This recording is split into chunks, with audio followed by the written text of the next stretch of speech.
নয়া ইতিহাস গড়ে উঠল দক্ষিণ দিনাজপুরের বল্লা মা কালী মন্দিরে।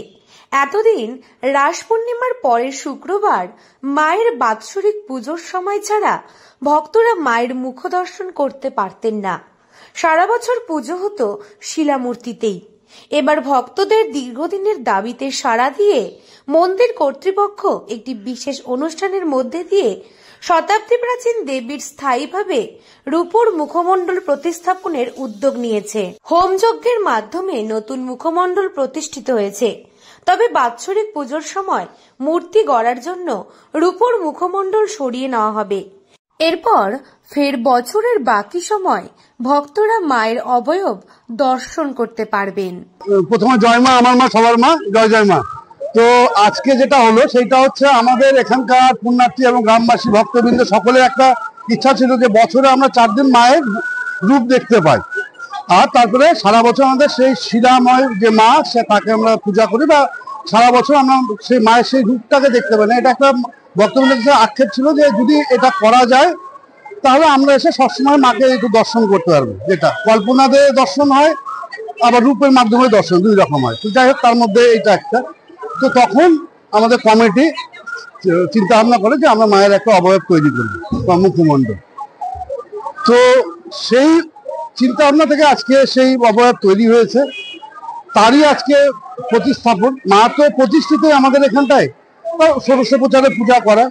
তো সেই প্রতিস্থাপন সঙ্গে হচ্ছে আমাদের সন্ধ্যা একটা মহাযজ্ঞ অনুষ্ঠান আছে। এদিন সকাল থেকেই বালুরঘাটের বল্লা গ্রামে উপচে পড়ল ভক্তের ঢল। কেউ ফুল হাতে, কেউ দীপ হাতে, আবার কেউ বা চোখের জল মুছতে মুছতে এসে দাঁড়িয়েছে মায়ের সামনে। ঢাকের তালে তালে নেচে উঠেছে শিশু থেকে বৃদ্ধ সকলেই। বল্লার আকাশে বাতাসে যেন ধ্বনিত হয়েছে একটাই শব্দ, জয় মা বল্লা। এদিন মায়ের মুখাবয়বের সামনে প্রণামে নতজানু হলেন হাজার হাজার ভক্ত। ঢাকের বাদ্যি, শঙ্খের ধ্বনি আর উলুধ্বনির মাঝখানে উৎসবের আবহ যেন ভরে উঠেছিল মন্দির চত্বরে। জানা গেছে বাৎসরিক নিয়ম অনুযায়ী পুজোর 3 দিন পর দেবীর মূর্তি নিরঞ্জন হয়। সেক্ষেত্রে সারা বছর মায়ের দর্শন সম্ভব হতো না।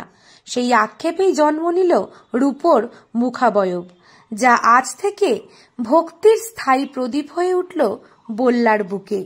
প্ল্যানিং ছিল অনেকদিন থেকেই, কিন্তু করাও হয়েছে প্রায় 1 বছর আগে।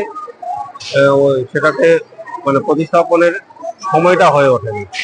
কোন অমাবস্যায় বসানো হবে, কোন ইয়েতে হবে, এটা অমাবস্যায় বসানো হলো। তো আজকের অমাবস্যাটা ভালো, সেই হিসাবে আজকে দেখে স্থাপন করা হবে।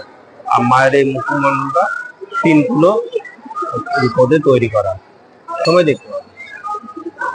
তো মোটামুটি ভালোই দেখছি, আরো হবে। বিশেষ ভোগে বলতে মায়ের যেটা ভোগ, সন্দেশ ভোগ, সেটা হবে। লুচি সুজি, ফলমূল, ক্ষীর, চানা মাখন, এইসব বাৎসরিক পুজোতে হয়। 56 রকম মিষ্টি দিয়ে ইয়ে করা হবে। পুজো কমিটির দাবি, এদিন 56 রকমের মিষ্টান্ন নিবেদন করা হয়েছে বল্লা মায়ের ভোগে। বিশেষ যজ্ঞের আয়োজনও হয়েছে মন্দির প্রাঙ্গণে। লক্ষ লক্ষ ভক্তের ভরসা আর মায়ের আশীর্বাদেই আজকের দিনটি সম্ভব হয়েছে। দক্ষিণ দিনাজপুর থেকে সুস্মিতা গোস্বামী রিপোর্ট, লোকাল 18 বাংলা।